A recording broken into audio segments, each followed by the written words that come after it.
be a sponge, and then bring the juice.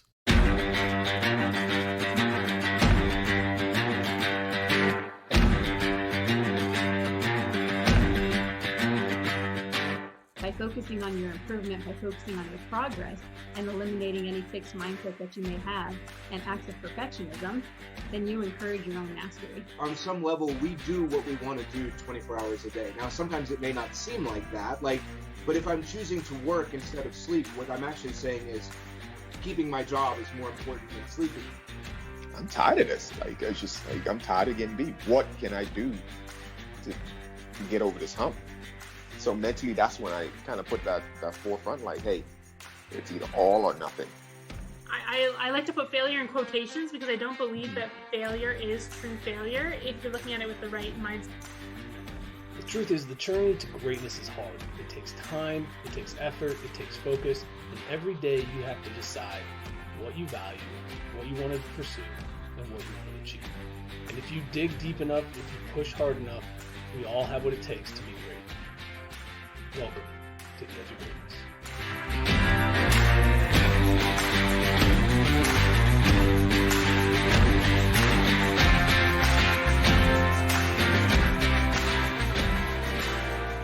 Hello and welcome back to another episode of the Edge of Greatness podcast. I'm your host, Charles Schultz, and today I wanted to spend some time talking to you a little bit about strengths and weaknesses. I've been thinking about them a lot lately. You know, as a former athlete, I've gotten really used to evaluating and reevaluating where I'm at, what I'm doing good at, what I need to improve on, and receiving feedback has always been something that has helped me to address these. Recently, I haven't had the opportunity to receive as much feedback, so the diving into what I need to improve on, the diving into the strengths and weaknesses I'm currently experiencing has to be driven from me. And there are times where it can be challenging, because if we start to get too harsh and we start to get mean about what our weaknesses are, all we're doing is putting ourselves down. But if we also have this mindset of, I don't have any weaknesses, that's not realistic either. Walking that line and finding that balance between being hard enough to improve, but easy enough to feel like we are strong and capable is a challenge. Ultimately, what I think is important is to find one thing, one weakness. Don't start picking yourself apart. Don't start walking through and going, well, not good at this, not good at that, not good at this. That's too much. Highlight the strengths you have. You can line those up and lay them out all at once. But when it comes to the weaknesses, pick one. Pick one thing and really just, at that point, pick it apart. Address it. See if there's room for improvement that you can implement now. And once you start to feel better about that weakness, you can then transition into finding another one. But if all we're doing is laying out strengths and weaknesses, it's real easy to turn into this huge list of things that's just going to not make you feel too good. Now, maybe you need that. That's up for you to decide. But personally, I think we need to keep that motivation, that feeling of capableness in front of us. We need to be able to look at it and go, I'm doing okay. There's an interesting thing, though, when the deeper I dive into strengths and weaknesses, there's two camps. There's the one camp that says, focus on your strengths, ignore your weaknesses.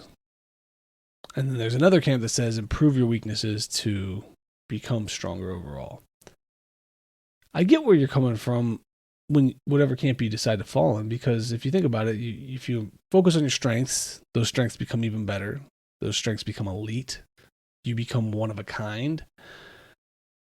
But I think that if we ignore our weaknesses and we only develop our strengths, even if you become elite at something, you're going to have a weakness in a couple other places, I would imagine, that are going to hold you back.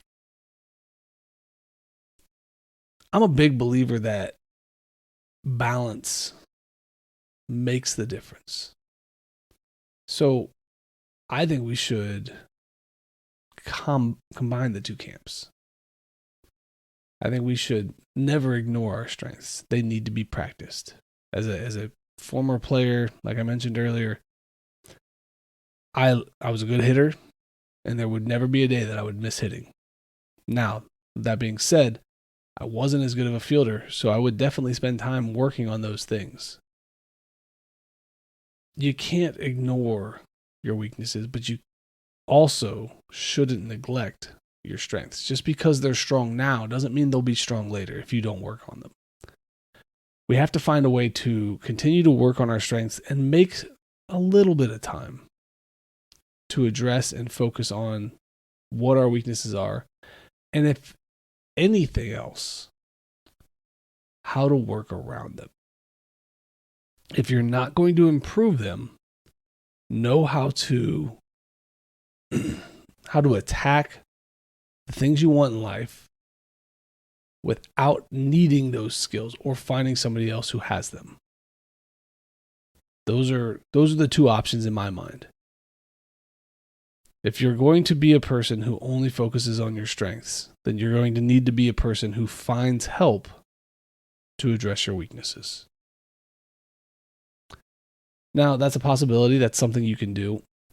I'm much more drawn to the idea of continual improvement, and that means working and addressing the weaknesses.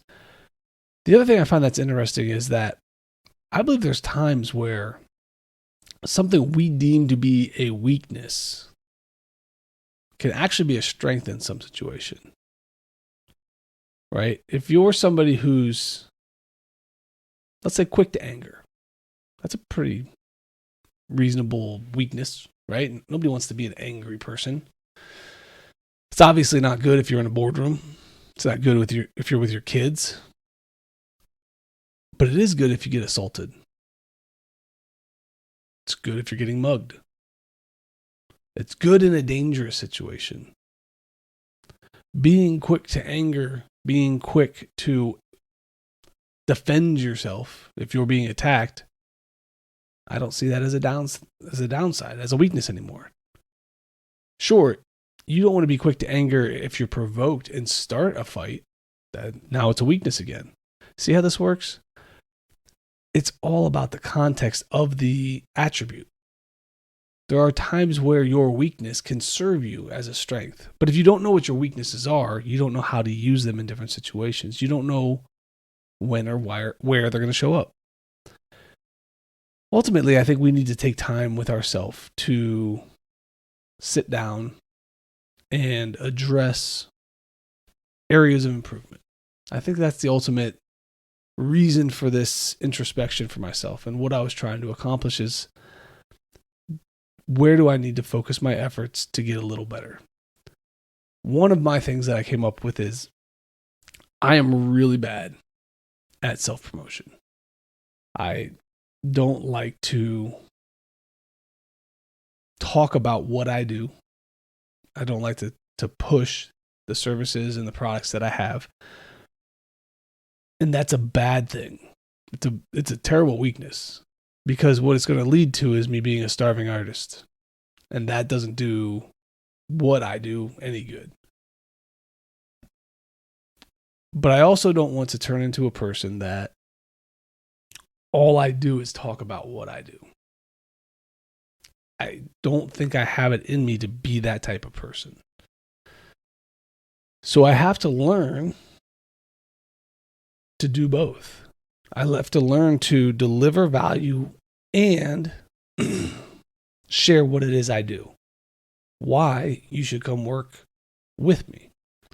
Why you should purchase something that I offer.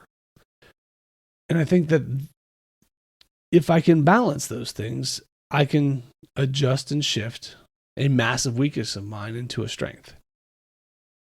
Because again, the ultimate goal for me is to provide value.